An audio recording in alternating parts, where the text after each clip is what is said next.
It's no secret that Will Smith's career has seen better days.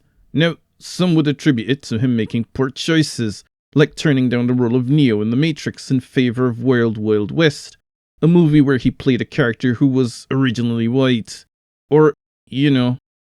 But personally, I think it's karma for one of the most outrageous DEI sci-fi train wrecks on film, Men in Black. The film revolves around a secret agency tasked with policing alien activity on Earth, kind of like the good people at ICE, but on an intergalactic level. Smith plays Detective J. Edwards, who gets recruited by the MIB and must help retrieve a stolen alien item or risk war with a highly advanced extraterrestrial species. On paper, it sounds like a pretty interesting premise for a good time, but Hollywood couldn't resist throwing in some woke elements in service of the agenda. It all starts with the casting. The role of Jay was supposed to go to straight white male actor Chris O'Donnell, but producer Steven Spielberg tricked him into turning the role down. Spielberg's wife is apparently a race traitor who was a fan of Will Smith and wanted him in the film. I guess she likes the dark meat, if you know what I mean. When the movie starts, Agent K and his partner D are tracking down an illegal alien who's disguised as an illegal alien. Not a great plan. As the immigrants are smuggled in, they're detained by US Border Patrol who are doing their job, just like the good people at ICE. K and D intervene, apprehend the literal alien, and let the rest go on their way. Which means the Border Patrol agents have their hard work thwarted by interlopers who will allow anyone to just walk into the country, just like the good people at ICE. The alien goes rabid for some reason when the Border Patrol agent investigates further, and he gets an unprovoked attack launched against him, just like the good people at ICE. K is forced to dispatch of the alien at the last minute because Agent D can no longer keep up with the job. As a result of this one mistake, Agent D is given the pink slip and has his memory wiped to boot. Boy, that escalated quickly. Damn, that's a little harsh, don't you think? It's a metaphor for Hollywood's treatment of the straight white male character, systemically put out to pasture in order to make way for far less qualified minorities. This is further confirmed when Agent D is replaced by Agent DI. K taps Agent James Edwards for recruitment because he ran down an alien whose species is apparently very agile. And, to be honest, that's a pretty low bar. I mean, being able to run for long distances is a common trait amongst the blacks. A trait they've evolved due to constantly running away from the many robberies they commit. I mean, what's next? Is Usain Bolt become Agent U? During the recruitment interviews, Jay is showed up by another black man who speaks very well and sneers at Jay's urban demeanor.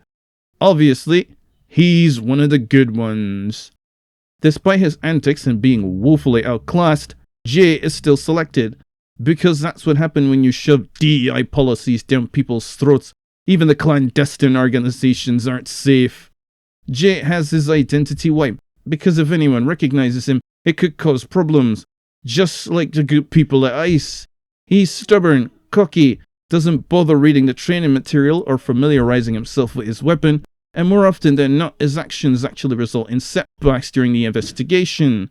But because the movie wants what passes for comic relief and still be able to tick off some boxes, he's also shown to be intelligent enough to deduce the culprit's next course of action on several occasions.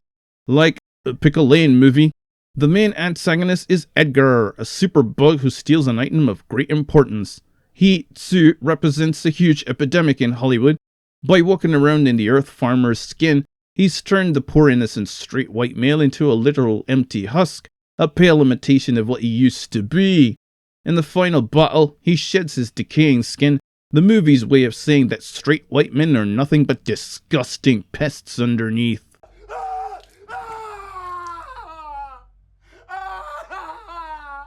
Because the filmmakers were so focused on ticking all the appropriate boxes, they didn't realize that the movie actually reveals the truth about immigrants.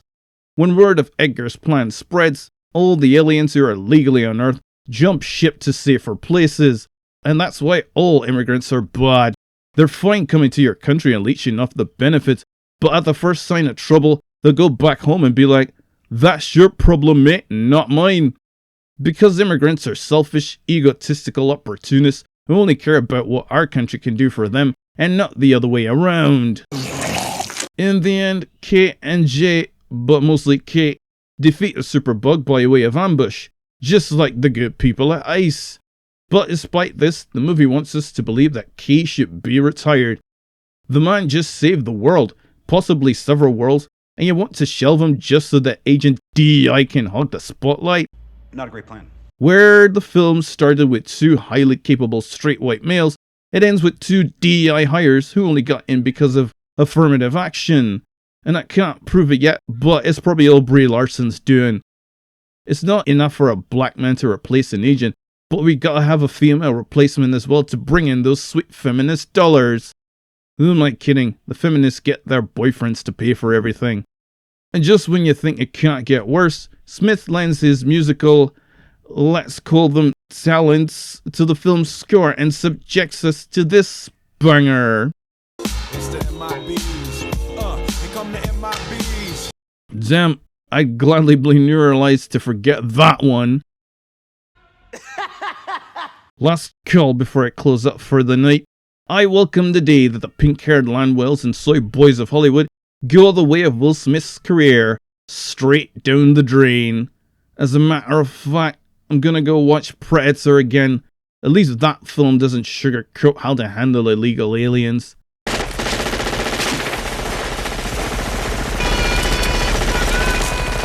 Just like the good people of ICE. Ah, Predator. You laugh in the face of due process. Alright, story's over. Get out.